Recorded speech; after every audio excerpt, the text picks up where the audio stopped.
5, 6 to 8 का प्रश्न पत्र देख रखा है तो पूरी तरीके से आपको क्वेश्चन का आइडिया है कि किस लेवल के क्वेश्चन लगातार पूछे जा रहे हैं। और आगे चूंकि री एग्जाम होना है तो संभावना है कि थोड़ा सा प्रश्न पत्र का लेवल आपका बढ़ भी सकता है। और वैसी परिस्थिति में किस तरह से हम खुद को मेंटेन करके रखेंगे, खुद के परफॉर्मेंस को मेंटेन करके रखेंगे और अपना बेस्ट देने का प्रयास हम करेंगे। क्योंकि अभी भी बहुत सारे ऐसे अभ्यर्थी हैं, तैयारी तो उनका ठीक ठाक है, पढ़ाई उनका अच्छा हुआ है, लेकिन फिर भी उनको एक फोबिया टाइप से दिमाग में भी बैठा हुआ है कि सर एग्जामिनेशन हॉल में कभी कभी हमारा इस तरह का परफॉर्मेंस हो जाता है कि 2, 4, 5 क्वेश्चन हमको लगता है कि हम जान रहे थे फिर भी हमसे गलतियां हो गई, तो उसका क्या सॉल्यूशन होना है। बहुत सारे अभ्यर्थी अभी भी हैं कि जो आपका जो मिनिमम कट ऑफ तय किया गया है बीपीएससी के द्वारा क्वालिफाइंग का, तो उससे भी नीचे अभी भी मार्क्स रह जा रहा है उनका, तो उनका क्या होना है। और दूसरा क्या कि बहुत ऐसे अभ्यर्थी हैं वो अपना बेस्ट दे रहे हैं, फिर भी उनको लगता है कि पिछली बार हमारा 1 मार्क्स से रह गया था, 2 मार्क्स से रह गया था, 5 मार्क्स से रह गया था, हमारा टाई ब्रेकर में फंस गया था, क्या इस बार हमारा कंफर्म तो हो पाएगा, कहीं हमारे साथ पिछली बार का ही पोजीशन तो नहीं दोहराया जाएगा या उसी तरह की परिस्थिति तो हमारे लिए नहीं हो जाएगी। बहुत सारे छात्रों के मन में इस तरह का वो अफवाह बना हुआ रहता है कि जिस तरीके से टीआरई 3 में गड़बड़ी हुई है जिसके कारण से एग्जाम कैंसिल करना पड़ा है, क्या टीआरई 3.0 री एग्जाम जो होना है क्या उसमें पूरी तरीके से फेयर एग्जाम होगा अथवा नहीं, एक बड़ा सा प्रश्न चिन्ह है। बहुत सारे ऐसे भी अभ्यर्थी हैं जब अब आकर के जांच हुआ है तो पता चल रहा है कि टीआरई 2 में भी बहुत जगह पर गड़बड़ियां हुई थी, तो इसको भी लेकर के आशंका बनी हुई है मन में। तो एन कैन प्रकार बातें बहुत सारी हैं, डिस्कशन का बहुत सारा मैटर है, लेकिन सवाल यह है जिस तरह का यहाँ पर आप थंबनेल देख रहे हैं कि अभी सैटरडे संडे को लगभग 5000 छात्र सभी सब्जेक्ट मिला करके अपने यहाँ टेस्ट देते हैं पटना के तीनों सेंटर पर ऑफलाइन मोड में, ऑनलाइन की हम बात नहीं कर रहे हैं, ऑफलाइन मोड में। तो क्या यहाँ पर जो छात्र टेस्ट दे रहे हैं अलग अलग सब्जेक्ट में उनका कितना मार्क्स आ पा रहा है, और क्या अगर उसमें हम भी टेस्ट दे रखे हैं तो कितने लेवल तक के स्कोर को उसमें सेफ स्कोर माना जा सकता है, या अगर हम उस टेस्ट के क्वेश्चंस को नहीं देख पाए हैं या हम उस टेस्ट में भाग नहीं ले पाए हैं तो क्या हमको मौका मिलेगा कि वही वाला टेस्ट हम दे करके खुद से और जज करें कि आपके यहाँ के रिजल्ट में हम अपना कंपैरिजन करके हम समझ पाएं कि हमारा मेरिट का क्या स्टेटस है, क्या हम सेफ जोन में हैं अथवा नहीं हैं। तो हर तरह की सुविधाओं वाली बात है। तो हम इस वीडियो में नेक्स्ट स्लाइड में हम आपको बताएंगे,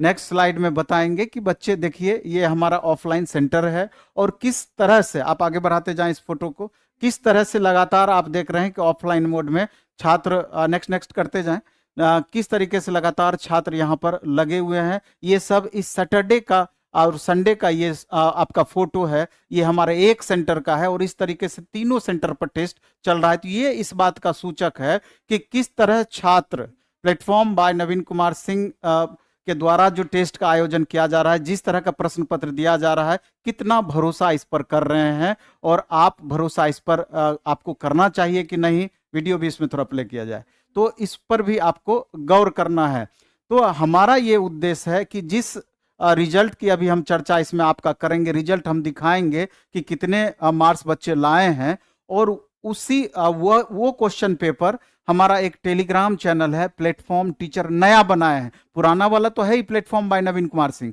लेकिन उस पर मैटर चूंकि अधिक से अधिक दिया जा रहा था तो थोड़ा सा कंफ्यूजन वाली स्थिति पैदा हुई थी, इसलिए नया टेलीग्राम चैनल प्लेटफॉर्म टीचर बनाया गया है। उसमें आप सर्च जब करेंगे @प्लेटफॉर्म टीचर करेंगे तो वो चैनल आपका उपलब्ध हो जाएगा, उसको आप ज्वाइन कर लेंगे और उस पर हम उस channel per day by day में बहुत सारा मटेरियल भी देने वाले हैं। कल ही उस टेलीग्राम चैनल पर हमने लोकतंत्र टॉपिक एसएसटी का, जिससे कि इस बार 50% क्वेश्चन पूछा था, उसका एक एनसीईआरटी का मटेरियल हमने डाला है, उसको आप डाउनलोड करके प्रिंट आउट करके उसको लाइन बाय लाइन पढ़ सकते हैं। और कल हम उस पर डालने वाले हैं क्लास 6 to 10 का कंप्लीट एससीईआरटी, अलग अलग 7 subject, history, polity, economy, geography, physics, chemistry, bio का मटेरियल आप अपने हिसाब से जो आपका सब्जेक्ट रहा है उसका प्रिंट आउट निकाल करके, या बाकी सब्जेक्ट आपका जीएस पोर्शन में काम कर जाएगा तो उसको लेकर के लाइन बाय लाइन आपने पढ़ने का प्रयास उसको करेंगे, क्योंकि एक पूरा बुक मुश्किल से 8 से 10 पेज में हमने कवर कर दिया है।